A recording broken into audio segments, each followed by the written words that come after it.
We are here at Chapter 2 in Black Myth Wukong. That means it's time to take on tons of new enemies and new bosses. And of course, for today, we're going to be taking on the last boss in Chapter 2. Luckily, we here at Direct Gaming have the perfect guide for you on how to take down the boss, Yellow Wind Sage. This one can be a bit tough, so we got to prepare. Now, this is usually where I would say that the video is going to be broken down into 3 parts, yada yada, just like all other guides. However, for this one, I need an extra couple of parts to help you really prepare for this boss fight. So please check the timestamps down below if you've already done something like this, or you just want to simply get to the nitty gritty and all that stuff. There are going to be 5 parts. Yes, count that right. This guide is going to be broken down into 5 parts. A side mission involving a drunk boar and a couple of small mini bosses. Then we need to find a new transformation ability. Then we can go over to where the boss is, where I will show you all my personal setup and skills I have unlocked for the fight, tips on how to avoid the boss's attacks and how to counter them, and then finally, a full run of the boss fight sped up a tad to show you how to use everything you have learned in real time. Okay, let's get started. Now, while you don't technically need to do the first 2 steps that I'm going to mention here for the actual boss fight in this chapter, trust me when I say it's going to help you a ton. But again, check the timestamps down below if you want to skip ahead. It's all up to you. First things first, we need to talk about an item that will allow you to control the windstorms you might be noticing around the area, especially the giant tornado where the boss is. To get this, we need to head over to the shrine at Frightcliff Rockrest Flat. We covered this in our level up farming video, so check that out if you want to get some real quick level tips and materials. From here, head past the second horse enemy that you see on screen until you find a boar sitting on a rock, basically drunk. Here, he will ask you for a drink you have probably picked up already simply just by playing the game. If you have not found the drink, simply explore the area after you beat the Tiger Vanguard boss and you'll find it. Then you need to head back to the temple where you fought the Tiger Vanguard. The boar is going to be on the right side of the temple as you're going up the stairs. You need to give him a piece of meat that you got from fighting that Rat Prince mini boss a while back. Once that is done, head back to the original place where you found the boar, and you need to fight him. Once that is done, head through the big door and you're going to enter what feels like another dimension. Here you will see a kinder, softer Tiger Vanguard, but more of a mini boss. He is nowhere near as tricky as his crazy-eyed counterpart. Simply beat him, then go through, and then you have to fight another big kind of bug mini boss. Sorry, we don't have footage of this, but it's not really a boss fight. You fight him for like a minute, and then an ally will jump down and then basically takes care of the rest in terms of damage and everything. After all of this is over, however, though, you are finally going to get the item that we are looking for, which is the Wind Tamer. This will make the upcoming boss fight much easier because of the arena mechanics. Also, just as an extra bonus, it will increase your damage reduction just by being equipped, and when you activate this, that damage reduction goes up massively. So it's going to help out a lot. Okay, that's part 1. Second prep time now. Second prep we need to do is for ourselves to get a brand new summon. It's time to become a walking rock. Yes, you heard me correctly. We are going to become a walking rock. So, going back to the shrine that we were just at beforehand, you need to go to the cave that is directly behind you. Once you're inside the cave, head to the right and go up until you see a rock with 3 glowing rocks on it. I know on screen it's not here, but this is the area you should be looking for. And what you will need to do is basically go up and hit the rocks. Now, it'll show a life bar for it, but those rocks don't all of a sudden wake up and become a boss or anything like that. While you are dealing damage to this rock, enemies will start to appear from behind you. You need to get away from the main rock that you are hitting, take care of the enemies behind you, and then continue until that life bar reaches 0. Once you have done all of this, you will finally have the rock summon. I mean, the kanji that you see on screen is literally Ishi or rock. Alright, so we got our item, we got our transformation. Now let's quickly look at builds and abilities. In terms of your builds and abilities, if you skipped ahead to this part, then just simply make sure you have, again, the Windkeeper Vessel and some kind of summon that you like to use. I myself am going to go with the brand new one we just got, which is Azure Dush, or Walking Rock as I've nicknamed it. Finally, for my spirit ability, I brought Gore Eye to help out with the first part of the fight, which we'll explain when we actually get to the boss. Everything else, though, is pretty normal. Immobilize, make sure you have some stances leveled up, make sure you get some extra focus stuff, typical things we've been doing in this game since we started. Okay, we've got our items, we've got our summons, we've got our abilities ready. It is finally time to take on the Yellow Wind Sage. But before that, I have to say this, you're looking a little hungry right there. We can't take on a sage on an empty stomach.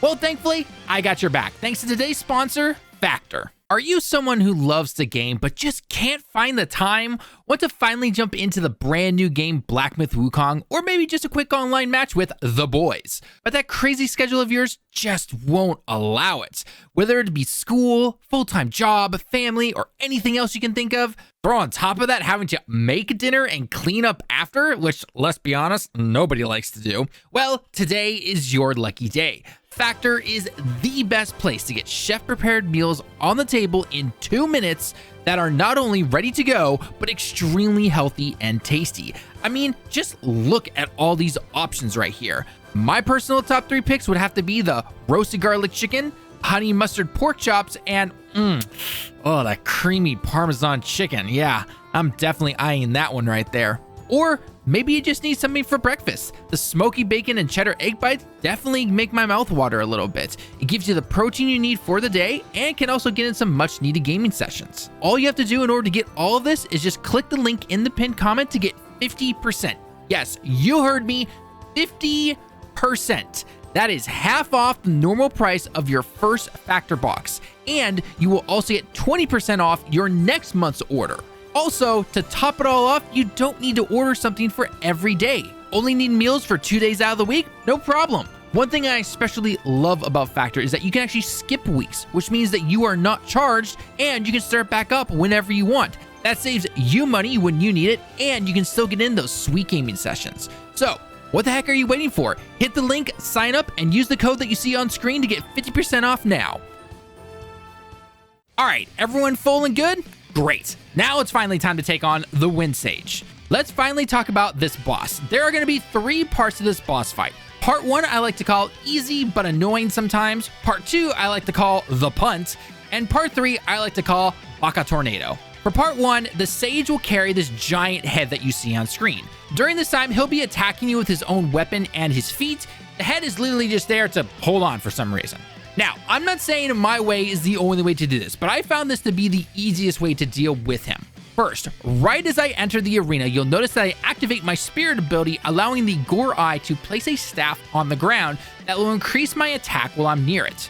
Remember, enemies can knock you out of these spirit moves, hence why I started doing this the moment I got into the arena. Then, once he starts to attack me, I simply dodge out of the way, and then the boss will jump towards me, and this is where I start to get in some of my combo attacks because I literally freeze him in place. From here until the end of part 1, it comes down to 2 basic combos you gotta look out for. One is gonna be 2 swings that you can avoid pretty easily by simply going under the boss's feet, followed up by a spear attack. This spear attack will summon other spears to appear on the ground and pop up, so you do need to be careful of that. The other move is going to be a stab with the spear into the ground and then a jump attack where he tries to attack you with his foot. You can interrupt this actually though with a combo finisher, but it can be a little tricky sometimes. So try dodging right before that spear attack goes into the ground, avoid it, then hit the attack button to use that final attack charge to hit the boss and stagger him. Otherwise, this is basically going to be the plan for part 1.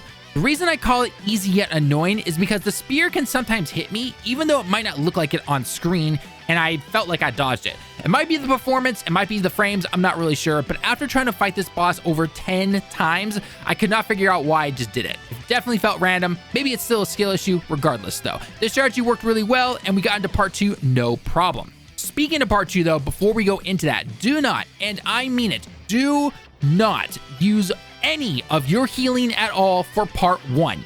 If you get hit a lot and waste all of your healing potential at this first stage, just reset. Let the boss take you out, restart, and go from the beginning. Okay, after you get him down to about 1/3 of his health, he's actually going to take that head that he's been holding on to and throw it into the air, and then start swirling his weapon around to make a huge attack ring. You will also notice around the arena that the wind has returned. It can really make some annoying boundaries around the arena where the boss can go, but you can't. So this is why we got that item back in the beginning of the video. So run away to make sure you're not getting hit by his attack and activate your wind vessel with R2 and L3. This will take care of the wind, and it actually knocks the boss onto the ground for a ton of free damage. So don't run away too far, but keep your distance obviously. The reason I activate it here, by the way, and not say closer to the end of the fight where you might think the wind is going to be even more of a pain in the ass, is because I plan to use this twice during the entire battle. Okay, now let's finally talk about part 2. This part can be a little tricky, but let's break it down. First move to watch out for is when he actually disappears and then summons what looks like a kind of sand clone. It will attack you twice, then the real boss will return. The First attack will be a spear land field, similar to what the boss has done beforehand, but it will go straight towards you. In order to avoid this, you need to roll to the side, but then immediately keep dodging because he's then going to follow up with 3 swipe attacks as the sand clone. After that, the sand clone will then disappear, but then reappear with a jump attack, resulting in a horizontal slash along the ground. Roll forward to avoid this. Then it's going to jump back towards you using a somersault and a vertical slash along the ground.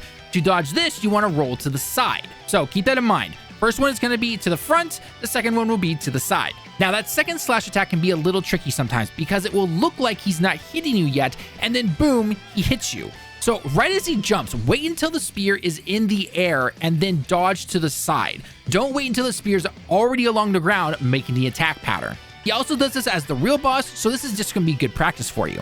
Finally, the real boss will return and simply try to kick you. Simply dodge this any direction you want and then continue the battle.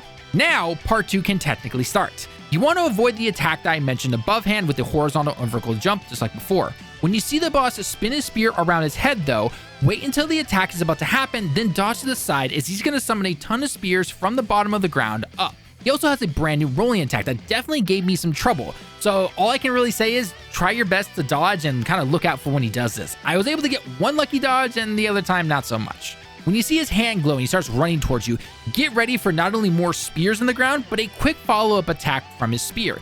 You need to dodge to the side to dodge the spears, and then dodge the slash attacks back to back. This is one of the few parts I actually found it okay to mash the dodge button, but only after the spear attack from the ground. When he does this little roar, a giant bug that you might recognize from the missions beforehand will pop up and jump out of the ground to body slam your entire area. To dodge this, you need to wait until its underside is over you and then dodge. One extra thing to add here, I'm not sure if it's a frame issue, but waiting until the very last second will not work. It will hit you. So make sure you dodge a little earlier, but not too early. If I had to say though for part 2, the biggest pain in the ass move that he has is his football punt. It's not an elegant form like a soccer kick or anything like that. This move alone is why I don't recommend doing any full combos unless you know 100% that you can land that final hit to stagger him a bit. If he hits you, well, have fun with this little cutscene. Keep up the attacks until the boss throws his weapon into the ground, recalling the head, and then we can finally enter the final part of this fight. Now, at this point, the wind is really going to start to pick back up. If your Windkeeper vessel is charged at this point, activate it when you get a chance. Otherwise, you're going to need to stay alive until you finally can. You can still damage the boss, but the wind just makes the arena work against you. Not to mention that blasted tornado. The only saving grace of it is that it won't damage you if you get caught in it, but it leaves you in a really sticky situation most of the time and is just a royal pain in the ass. Alright, enough complaining about a tornado. Home stretch, part 3. Here we go. The boss is going to get even faster compared to part 2 with some of his moves. Swipes from his spears, spears coming out of the ground, and so on. The usual stuff that we've seen beforehand. If you happen to get hit by this animation right here that you're seeing on screen, which is a spin slash, then the animation is going to play out. It can hurt quite a bit, so really try to not be near a tornado, otherwise it's going to set you up for a lot of damage. If you really want to help yourself out, try to bring some potions like Evil Repelling, as it reduces the damage that you take.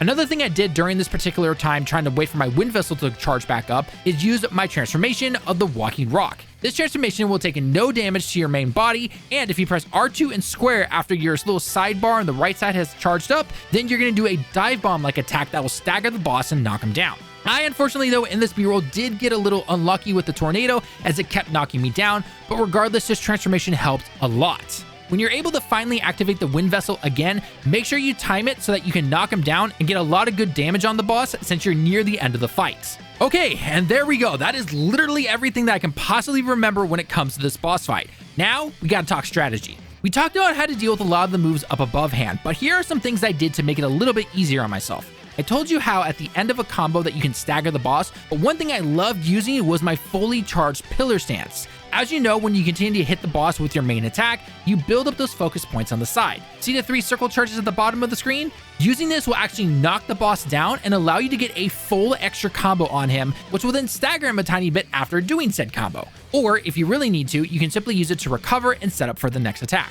Oh, and the reason I use this over smash or thrust stance is because the smash stance does not allow me to get that long reach, and the pillar can avoid ground attacks unlike the thrust stance. But of course, you pick what works best for you. That's just my personal preference. There's also the obvious like immobilization, but also the rock transformation that I mentioned beforehand. Bottom line, this boss will take you some time. You need to learn its attacks, what direction they go. Heck, replay the unedited fight of this particular video and learn from my mistakes. It's gonna help you out a lot. Just keep up the same moves we've been talking about throughout this entire video until you finally take this boss down. Defeat him and you're gonna complete chapter 2 of Black Myth Wukong. Now, here's a full run of the boss fight sped up a tad to show you how to take down Yellow Wind Sage. If you enjoyed the guides, and the like on the video shows us that you enjoy this type of content, and don't forget to check out our other Black Myth Wukong guides and content, along with our other videos and discussions in the top right corner and pinned comments. Thanks for watching the video. I've been Talon with Direct Gaming. I hope you have a great day and week, and I can't wait to see you all in the next one. Johnny.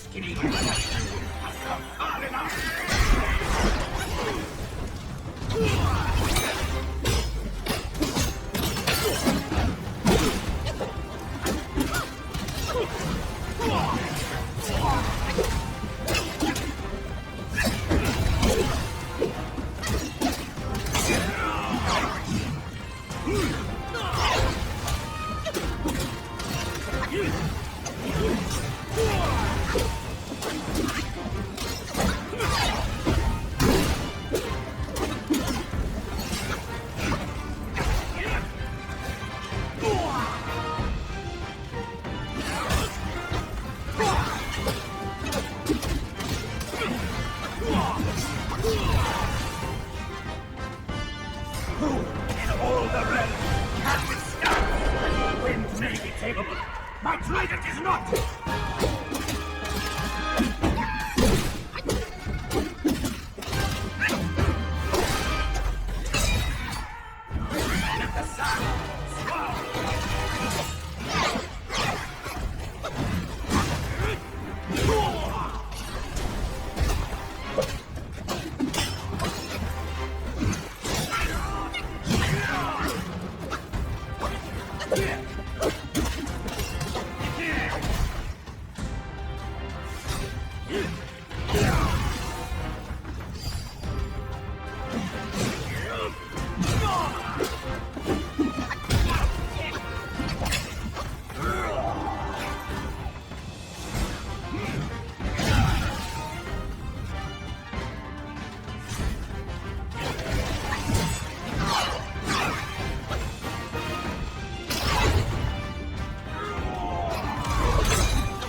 Yeah!